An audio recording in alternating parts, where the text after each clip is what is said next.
Shalom, shalom à tous, chers frères et sœurs en Christ. Nous sommes à la deuxième journée de la Convention internationale des jeunes qui se déroule à Joseph Perfection Tabernacle. Et nous avons avec nous le deuxième intervenant de cette journée en la personne du pasteur Bernard Zutte. Shalom, révérend. Shalom, mon frère, que Dieu vous bénisse. Vous avez parlé sur un thème bien précis qui est assez particulier, Homo numericus. De quoi s'agit-il, pasteur?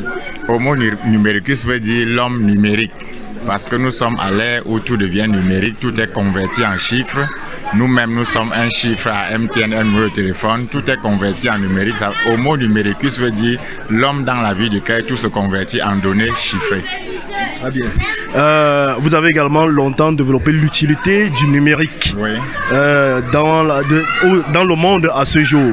Est-ce que vous pouvez encore un peu nous détailler un peu cela? Oui, j'ai surtout voulu marquer dans l'esprit des jeunes que le numérique, c'est le monde rassemblé chez vous. Ça veut dire qu'au lieu de faire un voyage désormais pour aller faire dans une université ailleurs, vous pouvez le faire chez vous. Déjà, le Covid nous a montré que demain, le télétravail va remplacer le travail ordinaire. Et j'ai surtout insisté sur le fait que les jeunes doivent repenser leur profil de carrière. C'est-à-dire que tu ne peux plus te lever aujourd'hui et dire que tu vas être comptable dans 10 ans parce que ce qui est sûr, les logiciels auront remplacé les experts comptables, les drones vont remplacer les serveurs, les hôtels, tout ça. Les gens qui vont faire les langues dans les universités, par exemple, doivent comprendre que les algorithmes traduisent mieux que les traducteurs. Donc, c'était de montrer que ce sont des atouts qui viennent, mais si vous les prenez mal, ça va détruire votre carrière. L'artificiel, le smartphone a avalé le porte-monnaie, a avalé la télévision, la poste, ainsi de suite. Les avantages sont énormes pour celui qui connaît sa rimée avec la révolution.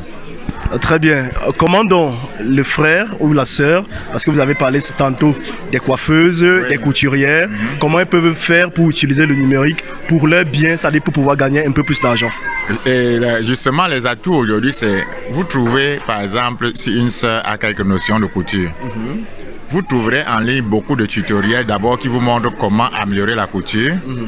Et vous devez d'abord commencer par étudier les types de cheveux parce que si vous étudiez la couture de façon classique, il n'y aura pas de changement. Mais où trouver les données qui vous donnent les types de cheveux, vous avez ça en ligne.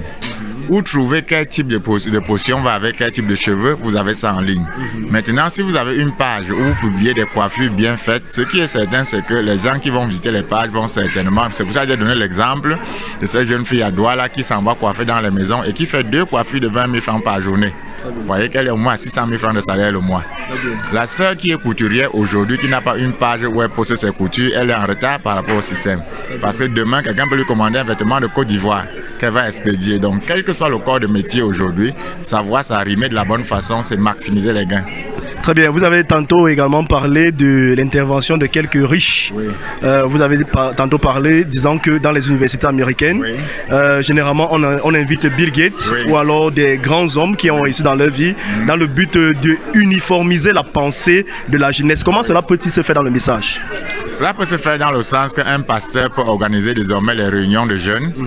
Comme j'ai pris le cas, les jeunes aujourd'hui font beaucoup de réunions, par exemple pour débat sur le mariage, alors que le pasteur peut lui-même faire ses réunions et répondre à toutes leurs questions. Ça n'exclut pas bien sûr, mais le pasteur désormais peut organiser une réunion de jeunes et faire venir un homme d'affaires qui a réussi dans la vie. Déjà que même dans le message, il y a les hommes d'affaires qui sont là. De par son expérience, ses échecs et les leçons à tirer, il va créer une impulsion aux jeunes. Parce que le seul fait de le voir, c'est justement ce qu'on ne comprend pas. Aujourd'hui, les grands hommes d'affaires du pays, peut-être mettons les congés Cameroun, s'ils reçoivent l'invitation d'un pasteur pour venir parler à la jeunesse, il sera heureux de le faire. Et les jeunes à son contact vont se rendre compte que les choses qu'ils croyaient impossibles peuvent devenir possibles. Parce qu'on dit toujours que l'exemple vaut mieux que la leçon. Donc je pense que c'est dans ce sens qu'il faut repenser même les réunions de nos jeunes par rapport à l'avènement du numérique.